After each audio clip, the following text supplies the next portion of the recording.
लसति भारती भारते सदा चिरपुरातनी नित्यनूतना।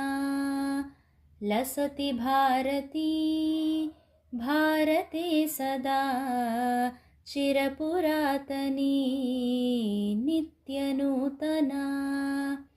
निगमनिसृता विश्ववन्दिता ऋषिभिरीडिता धिप्रचोदिनी।